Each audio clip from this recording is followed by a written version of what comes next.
Mwaramutse neza nanone kuri Kadu Studio cyangwa se mwiriwe bitewe n'ahantu muri. Umunsi numvisha hari akantu nshaka kubasangiza. Buriya mwari muzi ko uko umuntu yakomera kose, uko umuntu yakwamamara kose, hari akantu kamwe Imana yagiye gusigaho cyangwa ikuremana kagaragaza ko ucishijwe bugufi. Urugero, waruzi kuko wakomera kose, ko wakomera kose, urumva abagaragu wagira, amafaranga wagira, urwego urwo ari rwo rwose waba uriho, yaba ari mu byo bita ubusitari cyangwa se ko waba woroheje kose. Guys, hari ikintu mutegeze mumenya. Waruzi ko nta muntu nubwo waba ufite abakozi 1000 muri kampani, niba mugira ngo ndababeshya muzanabaze nabari abantu baba bafite nk'amakampani akomeye cyane, aba Elon Musk, bese abantu nk'abo ngabo bagafashe, ba Bill Gates, abantu nk'abo ngabo uzamubaze ngo yashaka kujya kuri toilette, hari umukozi afite umugira ko hari ahantu urabizi neza, nubwo ari ahantu hubashywe ariko ni n'ahantu hasuzuguritse rwose. Niba rero nta muntu ufite kugeza uyu munsi mu bwenge ufite no mu bubasha ufite no mu mafaranga utunze no mu mbaraga no mu gitinyiro bikugize, nta muntu watuma kuri toilette,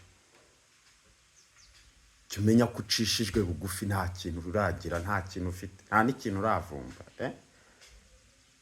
Muzi impamvu ibi mbivuze kugira ngo mujye mwibuka ko uko waba umeze kose, waba ubyibushye, waba unanutse, waba ukomeye cyangwa se woroheje,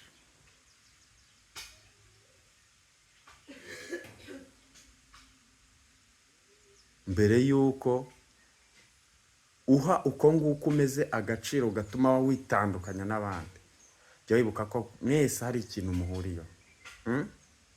Mwese hari ikintu muhuriyeho. Ntushobora wowe ubwawe mu bubasha bwawe, yewe no kubwo bavuga ngo urakunzwe cyane nubwo bavuga ngo urakunzwe cyane, mu bakunzi bawe nta numwe watuma kuri toilette ngo akugire. Oya, nta muntu watuma kuri toilette ngo akugire. Ubwo rero urumva ko uko waba ukunzwe kose birasaba n'ubundi ko hari ikintu ushobora kwikorera undi muntu atagira gute, atagukorera. Aka kantu rero kagomba kubibutsa gukomeza kugira gute, guca bugufi ya nshuti zanjye. Turi kumvikana ku rwego uriho urwo ari rwo rwose, ukumva neza. Abantu benshi ngo bazi ko ngo twese ngo imbere y'urupfu ngo tureshya. Imbere y'urupfu wenda ntabwo simbizi, wenda se ariko turareshya kuko twese ni ugupfa, urumva. Ariko wenda icyo ngicyo ntabwo mukunda kukizirikana kuko biba byanarangiye.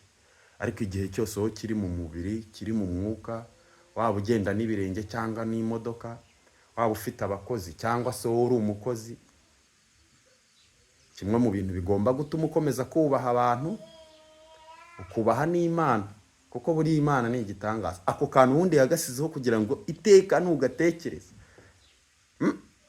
ujye wibuka ko ntacyo uri cyo. Ubundi muri toilette ni ahantu twakabaye tujya ukahava, ibintu by'ubwikanyize n'ubwiremereze byose wabisize hasi. Njya mbona muri toilette hameze nko muri rusengero neza neza.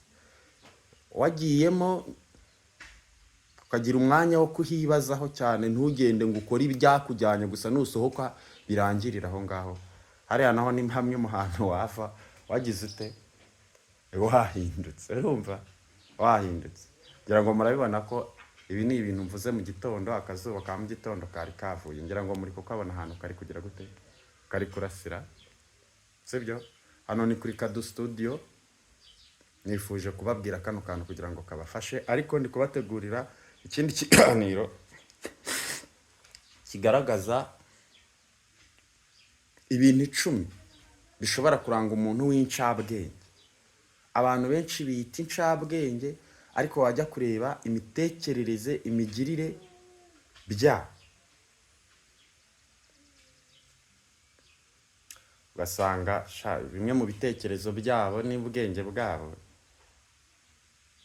n'urwego rw'iyo ncabwenge bishyiraho, ugasanga nta nubwo byakuzura akayiko k'isukari, akayiko bita tablespoon, teaspoon, apana tablespoon. Urumva? Icyo kiganiro rero kiri bugufiya rwose, akangaka nkafasha ngira ngo mbateguze icyo kiganiro, gukora subscribe, like, share na comment, please ako kantu kibuke, sibyo?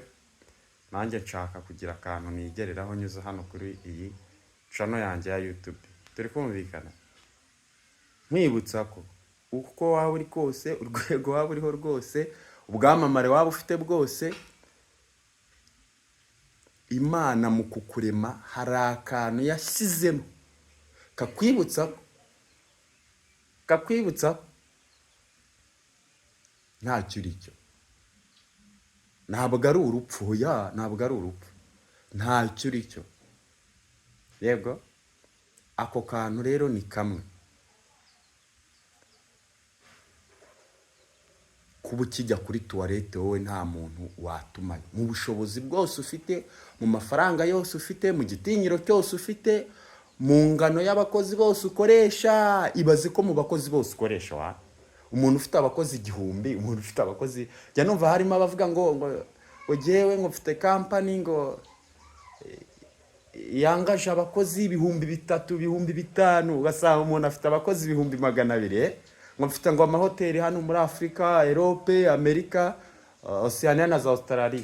Ariko my friend, ibaze ko muri abo bakozi bawe bose hari aho utegeka kuguhanagurira inkweto, akagushyuhiriza amazi, akakuhagira, abana kuborosa, abana mani, nta muntu wakugira kuri toilette. Arahari? Haboneka umuntu ugukorera amasuku muri toilette, ariko ntabwo haboneka umuntu uzakugira kuri ngo niwumva ngo ukubwe wenda ngo ushaka kujya gukora pipi cyangwa kaka, urumva? Uriyaza ngo uvuge ngo we runaka gwe kadogo, ngo gira ngo kuri toilette, ntawe uzabona. So, igihe cyose utaramubona rero, still remember that you are nothing. Sibyo? You are nothing. Umuntu uzambonera umuntu ufite abakozi ashobora gutuma kuri toilette, akavuga ati mungire kuri toilette, ndumva nshaka gukora pipi, we ngira kuri toilette. Umuntu nawe nashaka azikomange mu gatuza avuge ngo nageze kuki kubihambaye. Ciao ciao, Imana ibahe umugisha kandi komeze barinde. Ndabakunda cyane.